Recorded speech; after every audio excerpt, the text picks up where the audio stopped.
स्वागत में मेरे राम के ये काम आएंगे। किसने? भगवान हमारे आएंगे। स्वागत में मेरे राम के ये काम आएंगे, जिस दिन मेरे यहाँ पे मेरे राम आएंगे। बहुत बढ़िया। जिस दिन मेरे यहाँ पे मेरे राम आएंगे। बंजारा बीट्स में आपका स्वागत है। मैं हूं नवीन श्रीवास्तव और आज मैं आपकी मुलाकात कराने जा रहा हूं स्वामी विजयानंद जी महाराज से। ये बहुत सिद्ध संत हैं। 47 साल इन्होंने कठोर तप किया है। उसके बाद इन्होंने कई सारी सिद्धियां प्राप्त की हैं। स्वामी जी राम कथा भी करते हैं। तो चलिए स्वामी जी से बात करते हैं और राम कथा और उनकी सिद्धियों के बारे में जानते हैं कि कैसे वो यहाँ तक पहुंचे। स्वामी जी नमस्कार। जय श्री राम। स्वामी जी, मैं जानना चाहूँगा कि आपने ये पंथ क्यों चुना या संत बनना ही क्यों पसंद किया? जी, आपका यह प्रश्न हमको बड़ी प्रसन्नता दे रहा है, लेकिन इस प्रश्न के लिए हमको बहुत पीछे जाना पड़ेगा। जब हम अबोध थे, हम ये भी नहीं जानते थे कि हमारे इस गांव से कोई दूसरा गांव होगा। संसार हम जानते नहीं थे। हम अपनी माताजी से कहते थे कि माताजी हमको साधु बनना है। समय आगे बढ़ा, लेकिन हमारे हृदय के एक कोने में साधु बनने की लालसा लगी रही। तो हमने अपनी स्कूली शिक्षा प्राप्त की और इसके बाद हमारे हृदय में भक्ति भाव जागा। श्री हनुमान जी महाराज हमको जब से हमने होश संभाला तब से हमको प्रिय लगे। वो आज तो हमारे आराध्य हैं। तो महाराज जी, आपका साधना स्थान कहाँ रहा? कहाँ से आपने कहाँ साधना की, कहाँ से सिद्धियां प्राप्त की? अधिकांश मेरा हरिद्वार रहा पहले, और इसके बाद हम अपने गुरुदेव भगवान से आज्ञा लेकर के कैंची धाम नैनीताल, कैंची धाम तो प्रसिद्ध है। हाँ, श्री नीम करोली महाराज को हम साक्षात हनुमान जी मानते थे, मानते हैं, मानते रहेंगे, और वो साक्षात हनुमान जी हैं। आज भी उनको कोई भक्ति भाव से सच्चे मन से स्मरण करे तो वो आपके पास उपस्थित होते हैं। तो हमारा अधिकांश समय जो साधना का समय रहा वो हमारा नैनीताल के विभिन्न क्षेत्रों में, स्थानों में, एकांत में, जहाँ कोई साधन की सुविधा नहीं थी, वहाँ जाके हमने बड़ी कठोर साधना की और उसमें श्री हनुमान जी महाराज की कृपा और श्री नीम करोली महाराज की कृपा की गई। स्वामी जी, जैसा मुझे ज्ञात है या मुझे मालूम है कि लगभग आपने 47 वर्षों तक कठोर तप किया और कई सारी सिद्धियां प्राप्त की। महाराज जी, हमारे दर्शकों को बताइए कि आपने कौन कौन सी सिद्धियां प्राप्त की और वो तप में आपने कैसे यहाँ तक पहुँच पाया? देखिए, कोई भी संत साधना करता है तो जन कल्याण के लिए करता है जी। हर संत संसार में जो दुखी हैं व्यक्ति, उनको उनका दुख निवारण कैसे हो, इसके लिए हमने बड़ी कठोर साधनाएं की। साधना से सिद्धि की प्राप्ति होती है, कोई भी कर सकता है जी। तो हमारा तो लक्ष्य था कि हमको साधना करना है। हनुमान जी महाराज हमारी आराध्य थे। हाँ जी। और नीम करोली महाराज साक्षात हनुमान जी। तो हमने विचार किया कि हर व्यक्ति धन के अभाव में जी रहा है। इसके साथ साथ उसके ऊपर ऋण भी है, कर्ज भी है। कर्ज का इतना दबाव हो जाता है कि व्यक्ति का पूरा जीवन नर्क जैसा हो जाता है। बिल्कुल टूट जाता है, टूट जाता है। मनी इज पावर वर्तमान में। बिल्कुल, मनी। धन सब कुछ नहीं है जी। धन सब कुछ नहीं, लेकिन बहुत कुछ है। हाँ जी, उसके बगैर भी कुछ नहीं है जी। हाँ जी। धन के बिना धर्म भी नहीं होता है। बिल्कुल। तो जीवन यापन कैसे हो सकता है? सही बात। तो धन की प्राप्ति कैसे हो?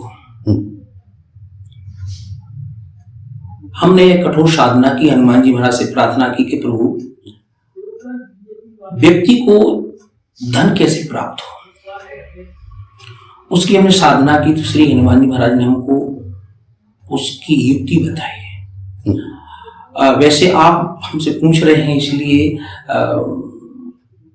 मैं आपको ये रहस्य बता रहा हूँ न चाहते हुए भी। नहीं लेकिन महाराज जी हम हैं, हमारे दर्शक हैं, आप बताइए प्लीज। हनुमान जी महाराज के साक्षात दर्शन होते हैं, हाँ। मुझको हुए। अच्छा। ये हनुमान जी महाराज की बड़ी कृपा है। हनुमान जी महाराज की कोई भी दर्शन कर सकता है जो चाहे, जिसके मन में दर्शन कर। हाँ। तो हनुमान जी महाराज ने स्वयं हमको जो युक्तियां बताई हैं कि जिनके पास धन का अभाव है, ऋण का भार है, उससे मुक्ति कैसे हो। तो वो युक्ति हम जिस किसी व्यक्ति को बताएं, ऐसा एक नहीं कई उदाहरण है। हमारे गुरुदेव ने कहा कि जन कल्याण के लिए कहो, जन कल्याण के लिए राम कथा कहो। तो मैं राम कथा कहता था, तो एक जगह मैंने कहा कि जिसके ऊपर 1 लाख से लेके 1 करोड़ तक का कर्जा हो, ध्यान से सुनिएगा। हाँ जी, चैलेंज नहीं है ये, नहीं, यह सत्य है, जाना सुमाना। जिसके ऊपर 1 लाख से लेके 1 करोड़ का कर्जा हो, वो व्यक्ति मेरे पास आए, सात्विक विचार वाला हो, सात्विक आचरण वाला हो, और वो उस उपाय को करे तो उसके ऊपर 1 करोड़ का भी कर्जा होगा तो मुक्त हो जाएगा। ऐसा हुआ भी। किनका? जिनको भरोसा था, जिनको भरोसा था। कुछ व्यक्ति ऐसे आए कि मरता क्या नहीं करता। हाँ। वो कोई रास्ता नहीं था, हमने उनको वो युक्ति बताई, उन्होंने भक्ति भाव से की, तो आज वो 1 करोड़ के नहीं कई करोड़ों के मालिक है। तो पहले तो धन का अभाव कैसे दूर हो, धन की प्राप्ति कैसे हो, ये साधना श्री हनुमान जी महाराज की कृपा से मुझे प्राप्त हुई। जी हाँ। और महाराज जी कौन कौन सी सिद्धियां प्रमुख रही? और स्वास्थ्य के बारे में, हाँ जी, उपचार कराने के बाद भी डॉक्टर कह देता है ये तुम्हारी दवा है, बस इसको खाओ ठीक हो जाओगे, और ठीक नहीं हो रहा है। तो ऋण मुक्ति और रोग मुक्ति दोनों प्रमुख बातें आपने जी, ये जन कल्याण के लिए बिल्कुल सही बात। तो हम चाहते हैं कि जो ऋणी हैं, जो रोगी हैं, डॉक्टर के उपचार के बाद भी जो रोग मुक्त नहीं हो पा रहे हैं, वो हमसे मिले या संपर्क हो तो हमको वो उपाय बताएंगे, युक्ति बताएंगे कि वो रोग मुक्त हो जाएंगे। चलिए महाराज जी, बहुत अच्छी बात है। महाराज जी, आम तौर पर सुना गया है कि बहुत सारे लोग हैं भूत प्रेत बाधाएं, हालांकि बहुत मानते हैं, बहुत सारे लोग नहीं भी मानते हैं, और सिद्ध संत महात्मा लोग उनको ठीक भी कर देते हैं। तो क्या इस तरीके का कोई उपाय आप भी करते हैं? बिल्कुल करते हैं। पहले तो इस बात को आप मानिए कि भूत प्रेत होते हैं। श्री तुलसीदास जी महाराज को एक प्रेत ने ही श्री हनुमान जी महाराज का पता बताया था। ये तो जग प्रसिद्ध है। हाँ। तो भूत होते हैं, और भूत क्रोधित होकर प्रेरित भी करते, पीड़ा भी देते हैं। हनुमान जी महाराज की शरण जाने से तो न भूत रहते, न प्रेत रहते। हाँ, इनका नाम ही संकट मोचन है। कैसा भी प्रेत बाधा से पीड़ित व्यक्ति हो, वो हमारे कहे अनुसार कार्य करे तो उसको भूत प्रेत बाधा से मुक्ति मिल सकती है, सुनिश्चित। अच्छा महाराज जी, एक आजकल एक बात और भी सुनने में आती है, ऐसा हो रहा है, हम देखते भी हैं कि कुछ संत महात्मा हैं, वो लोगों के मन की बात जान करके उसे बता देते हैं, कुछ उपाय भी बताते हैं, कुछ समस्या का समाधान भी करते हैं। तो महाराज जी, क्या ऐसा कुछ आप भी करते हैं? ये तो साधारण सी बात है। मेरे मन में एक बार विचार आया कि दूसरे के मन की बात कैसे पढ़ लेते हैं। तो श्री नीम करोड़ी महाराज जी की कृपा हुई, हमने एक साधना की, आराध हमारे वही है। अच्छा। तो 4 महीने की बड़ी कठिन साधना के बाद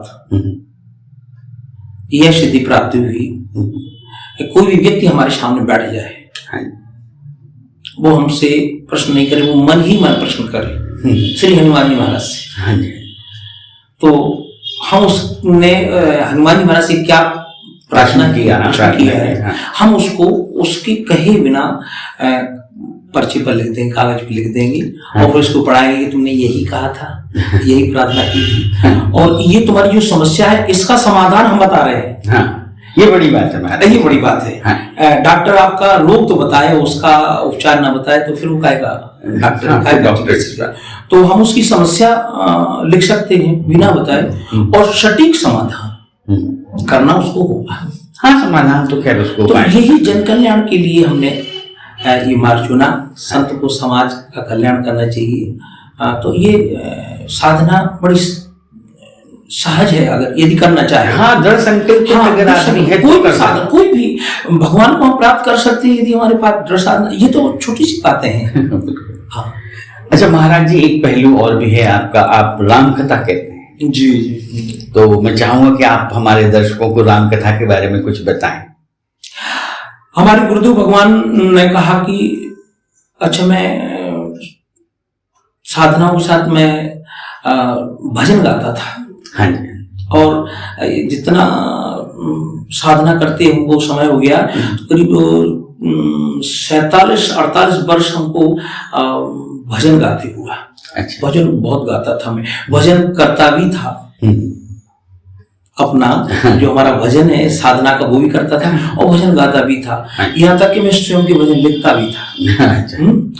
तो हमारे गुरुदेव भगवान बोले आप बहुत अच्छी भजन गाते हैं, इसमें और थोड़ी वृद्धि कर दीजिए, आप राम कथा कहिए। तो हमने राम कथा कहना प्रारंभ किया। पूरे भारतवर्ष में, यहाँ की पिछली बार कोरोना का समय था तो हम जनकपुर में भी राम कथा कही। अच्छा जी। तो महाराज जी, राम कथा आपकी मतलब गायन में होती है, ऐसे संगीतमय? हाँ, हमारी राम कथा संगीत में होती है, क्योंकि राम कथा गाई जाती। गावत वेद पुराण अष्टदश, गावत संतत शंभु वाणी, राम कथा गाई जाती है। अच्छा। तो हम भी गायन में कथा कहते हैं, और पद्य में भी, गद्य में भी एक संगीत सहित कथा कहते हैं, संगीतमय कथा कहते हैं। जी। तो स्वामी जी, मैं चाहूंगा कि आप हमारे दर्शकों को राम कथा का कुछ ऐसा कोई संवाद हो या कुछ ऐसा पैचो जो आप सुनाएं, हमारे श्रोता, हमारे दर्शक भी उसको सुने। जी। सबसे पहले तो एक जिज्ञासा होती है कि हम राम कथा क्यों करा रहे हैं। लोग कहते हैं वहां जाएंगे तो हमें लाभ क्या होगा। हाँ। तो राम कथा सुनने से, राम कथा करने से लाभ क्या होता है? हाँ, ये प्रमुख प्रश्न है। हाँ, तो उत्तरकांड में श्री तुलसीदास जी महाराज ने लिखा है। किसी ने पूछा श्री तुलसीदास जी महाराज से कि हमारी आपकी जो रामायण जी है, राम कथा, इसको पढ़ने से हमें लाभ क्या होगा? स्वार्थ लाभ करने सब प्रीति। हम मंदिर भी जाते तो भगवान से कुछ मांगने जाते हैं। हाँ, जाना चाहिए, दाता एक राम भिखारी सारी दुनिया। तो तुलसीदास जी महाराज से एक जिज्ञासु ने पूछा कि आपकी रामायण जी को हम पढ़ेंगे, आपकी राम कथा को हम पढ़ेंगे, तो इससे हमें लाभ क्या होगा? तब श्री तुलसीदास जी महाराज कहते हैं कि हमने रामायण जी में लिख दिया है, जे सकाम नर सुनहि जे गावै।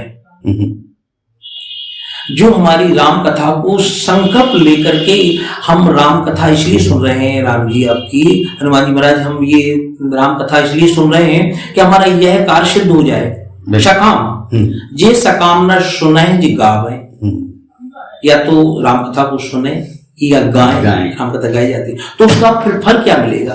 तब तुलसीदास जी महाराज लिख रहे हैं कि जो हमारी राम कथा को सुनेगा, जो गाएगा, उसका फल यह प्राप्त होगा, सुख। हर व्यक्ति सुख की चाह में फिर रहा है, उसको मिलेगा। हाँ। सुख, संपत्ति, धन, सुख, संपत्ति, नाना विधि, कई प्रकार से उसको प्राप्त होगा। ये हमारी रामायण जी में प्रमाणित है। तो राम कथा सब कुछ देती है, सुख भी देती है, संपत्ति भी देती है, और शांति भी देती है। इसलिए हम पूरे भारतवर्ष में राम कथा सुनाते रहते हैं। तो महाराज जी, कोई एक अच्छा सा संवाद सुनाइए हमारे दर्शकों। एक बार माता पार्वती ने कहा कि प्रभु, आपने, भोलेनाथ से कहा, आपने नारद जी से कहा था कि यह काम जीतने की कथा आप किसी को नहीं सुनाना, और आपने यह उनको रोका भी, पर वो माने नहीं। उन्होंने जाके विष्णु भगवान से क्यों कहा? नारद जी जैसे ज्ञानी, भगवान श्री कृष्ण कहते हैं कि अर्जुन, मुनियों में नारद मैं हूं, नारद जी साक्षात भगवान है।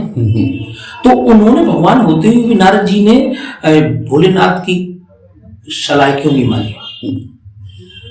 आपकी सलाह क्यों नहीं मानी, माता पार्वती ने पूछा। तो भगवान भोलेनाथ कहते हैं कि पार्वती जी, ना इसमें नारद जी की कोई भूल, ना हमारी कोई भूल, राम कीन चाहे सो होई। जो राम जी करते हैं वही होता है। तो राम जी की इच्छा थी, ये सारा संसार राम जी की इच्छा से चल रहा है, चलता रहेगा। राम जी एक दाता है, राम एक दाता, एक राम भिखारी सारी दुनिया। तो रामायण जी में हमें कैसा आचरण करना चाहिए सब कुछ लिखा है। परिवार के साथ कैसा व्यवहार करना चाहिए, माता पिता के साथ, भाई के साथ, मित्र के साथ, पड़ोसी के साथ, देश के साथ, समाज के साथ। तो राम कथा में जीवन चरित्र कैसा होना चाहिए, हमको आचरण कैसा करना चाहिए, ये सब हमें राम कथा में पढ़ने को, समझने को मिलता है जी। अच्छा महाराज जी, आपने एक भजन की भी बात कही थी कि आप भजन गाते थे, फिर वहाँ के भजन के बाद फिर आप राम कथा कहने लगे जी।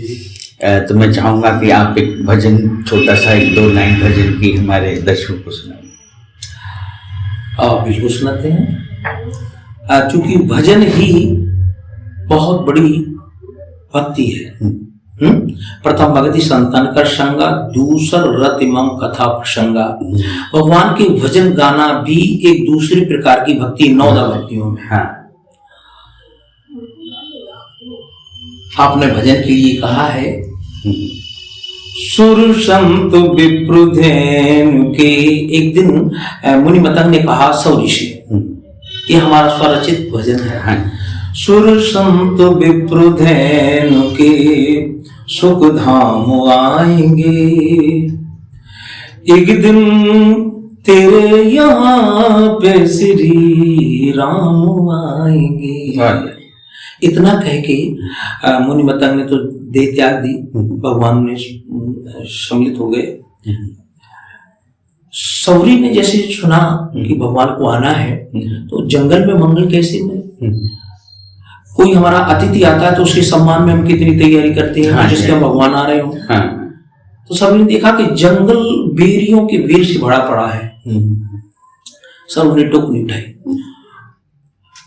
एक एक बेर को तोड़ती है। चक चक के मीठे मीठे बेर रखती है शबरी डलिया में। चक चक के मीठे मीठे बेर रखती है शबरी, बेरी के हर के बेर को चखती है सबरी। चक चक के मीठे मीठे बेर रखती है शबरी। सबरी प्रेम इतनी बेबल हो गई कि वो उसको टेस्ट कर रही है। जो खट्टा होता उसे फेंक देती है, जो मीठा होता उसे रख लेती है। पर प्रेम में बेबल वो यह भूल गई कि ये मीठा तो है लेकिन जूठा हो गया।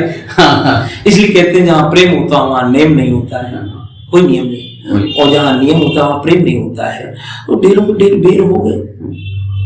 और साधु संतों ने पूछा कि सौरी, ढेरों के ढेर बेर का तुम क्या करोगी। कितना प्यारा उत्तर सौरी दे रही है, स्वागत में मेरे राम के ये काम आएंगे। जिसने भगवान हमारे आएंगे। स्वागत में मेरे राम के ये काम आएंगे, जिस दिन मेरे यहाँ पे मेरे राम आएंगे। बहुत बढ़िया, बहुत। जिस दिन मेरे यहाँ पे मेरे राम आएंगे। बहुत शानदार महाराज जी, बहुत शानदार। अच्छा महाराज जी, अब चलते चलते मैं ये कहूँगा आपसे कि आप हमारे दर्शकों को कुछ अच्छी ऐसी बात बताएं जो उनके जीवन में काम आए। समस्त मानव समाज के लिए हम यह अपनी ओर से संदेश देना चाहते हैं कि भगवान से जरूर जुड़े। जिनके पास भक्ति की शक्ति है, भगवान की कृपा उन पर होती है। विवश होना पड़ता भगवान को। तो आप अपने घर में पहले स्नान करके भगवान का पूजन करिए, और भगवान का पूजन नहीं करते तो स्मरण करिए, हनुमान चालीसा का पाठ सुनाइए, राम कथा को पढ़िए, और भगवान का स्मरण जरूर करिए। और अच्छा सोचिए, अच्छा देखिए, बिल्कुल अच्छा करिए। कर भला हो भला अंत भली का भला, यही हमारा समस्त मानव समाज के लिए संदेश है। स्वामी जी, बंजारा बीट से बात करने के लिए आपका बहुत बहुत धन्यवाद। हमारी ओर से आपको हार्दिक हार्दिक शुभकामनाएं। आपका यह संस्थान दिनों दिन रात्रि प्रगति करता रहे। महाराज जी, आपका बहुत बहुत धन्यवाद। जय श्री राम। जय श्री राम। इस चैनल को लाइक और सब्सक्राइब करना ना भूलें। देखते रहिए बंजारा बीट्स।